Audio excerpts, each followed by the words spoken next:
Hello, I'm Shane from Matrix. Welcome to Tuesday. I'm here bringing you your next week daily tip. If you remember from last week, we did a couple of tips where we worked on strengthening our muscles, the upper body and the lower body. Today we're going to go through the same thing, but we're going to work on our core muscles. Now, if you remember from those other videos, I mentioned how doing these exercises not only gets you stronger, but it can help your immune function because it stimulates the part of the brain that interacts with the vagus nerve, which is very important in immune function. Well, with today's muscle contractions, not only are we going to be stimulating that part of the brain, but because we're working on the core, we're going to be working on the vagus nerve directly. So it's twice as powerful, something really useful. In addition, these drills are going to set us up for some more things that we'll be doing in the future, including tomorrow. So make sure you do practice them. Now, when it comes to these muscle squeezes, there's a couple things to remember. The first one being, we're looking to eventually get to a level 10 out of 10 on squeezing, but when you're first starting them, you want to start around a 2, 3, maybe a 4, particularly on these, because when we get into the back muscles, there's a good possibility for cramping, and we don't want you to do that at all. Number 2, don't do these movements if you have any underlying conditions that might be an issue for you, specific back injuries, different open wounds, sores, those types of things, where if you shouldn't be doing this in general, please don't be doing these exercises. Now, with that being said, some of the things we're doing today can be trickier when you're standing up. So although I'm going to be standing during the video, you're more than welcome to try these seated or even laying down to just make them that much safer. But otherwise, strong isometric contractions are very safe and very useful to be doing. If you remember from the previous videos, there's also a specific sequence that we move through so that we get a full range of motion. We're going to be stretching first, then coming into the contraction, and then going back into the stretch. Because we're going to be holding these contractions for a little bit of time, I do encourage that once you get the hang of them, to work towards being able to breathe while you're doing them as well. Just another important note. And as we get into the exercises today, I'm going to be taking you through the squeeze once on each side, but for an actual workout, again, think about doing maybe 3 to 5 repetitions of 3 to 5 seconds each. So now with all of that stuff out of the way, are you ready to give it a shot? Here we go. The first one that we're going to do is for our rectus abdominis. That's our main core muscles, the muscles you get when you're doing a sit-up, the muscles that look like a six-pack. All right? So believe it or not, these muscles actually attach way down on your hip pointer, that little bony piece that you can feel at the front of your hip, and it attaches all the way up into your 3rd, 4th, 5th rib, so a lot higher up than you may expect. And what we're going to do is when we stretch, we're going to try and take those 2 points away from each other. And when we squeeze, we're going to try and bring them together. So it's going to look like this. Sitting down or standing up, I want you to start to lean back, lengthen the spine as much as you can, and thinking about get some of these upper ribs as far away from your hip pointer as you possibly can. In doing so, you're even thinking about rolling the pelvis away, stretching up and back. You should feel a pretty nice stretch across the front of your belly. Now from here, we take it in the other direction. We start to bring those 2 ends together. The ribs are coming down. The tail is tucking under so that the hip pointers are coming up. And we're squeezing real strong, all those things together. Squeeze, squeeze, squeeze. And then release. Come on back up. And stretch it out. Now you might be saying to yourself, there aren't 2 sides to that one. Well, there are, and I'm going to show you how to do it now. We're going to switch from one side to the other just so you can get the feel while we're in one single contraction.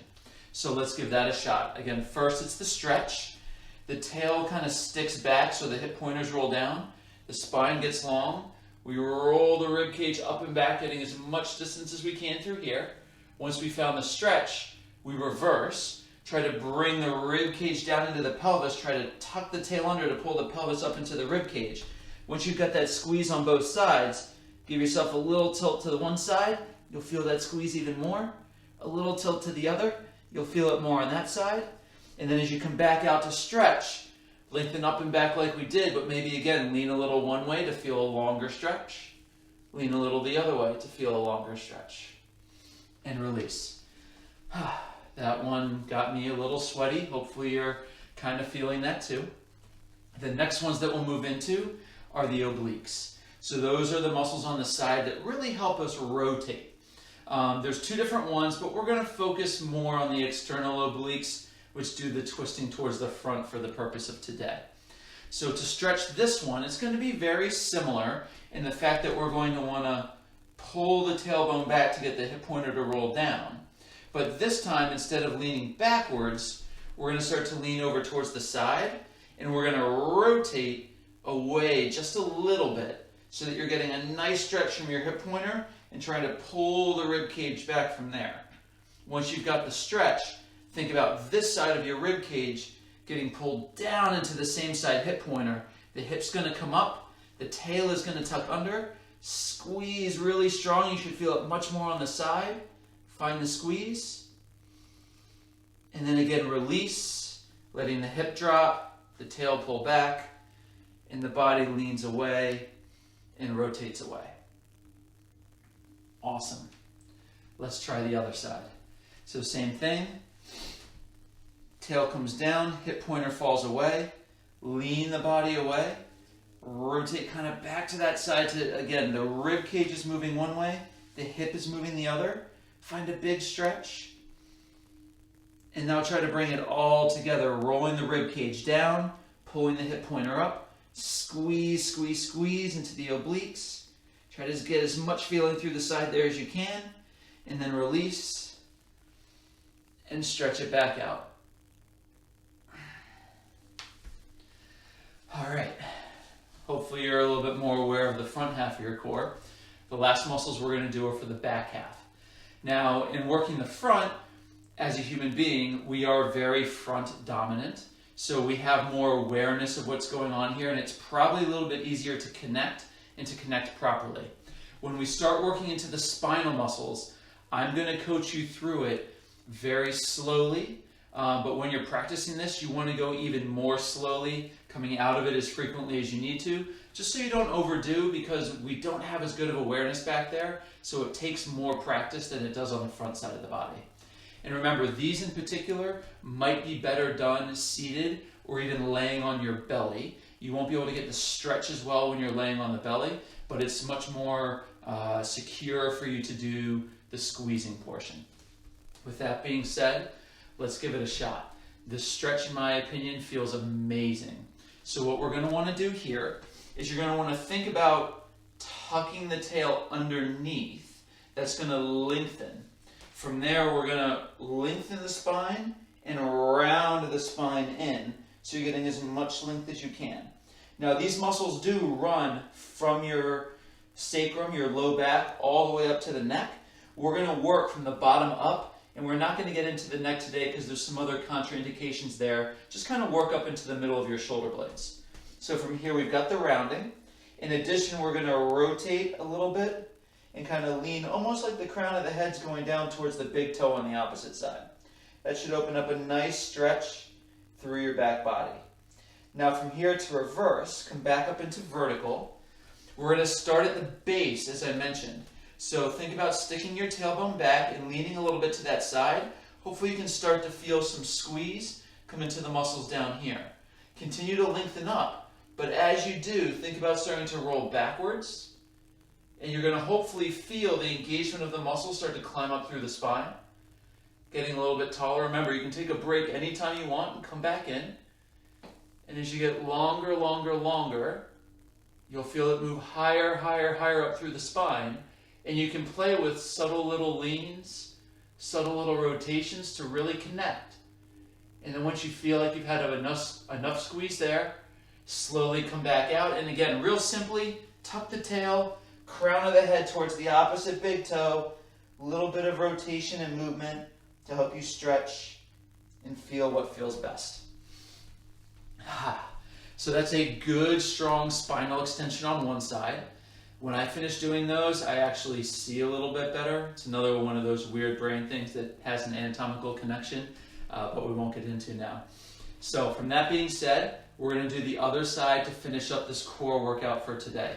So again, the stretching portion is tail tucking underneath, lengthening and rounding the spine down.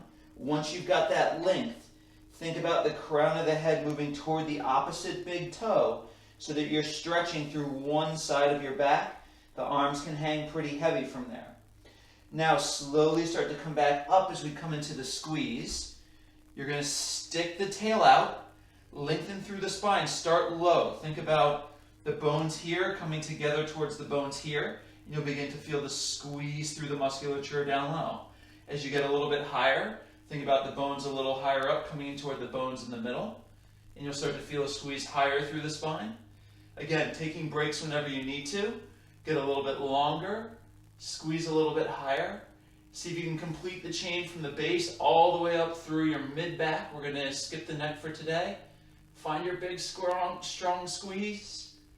And then gently release. Come back out. Crown of the head towards the big toe. Tail tucking under. A little bit of movement for your stretch. And I did forget to mention on that side, again, once you're into it, you can play with little twists or little side bends to kind of emphasize where you need the work. So in summary from today, we just worked on how to squeeze the belly, how to squeeze the obliques, how to work the back extensors. So some of the main muscle groups within your core. This is going to get you stronger, a lot more stable, and also because we're working on moving and squeezing the organs and the fascia, it's going to help your immune system as well. So play with that today. Please do practice because we're going to use some of these tools in tomorrow's tip. Check back in at 11 o'clock and I'll hope to see you there.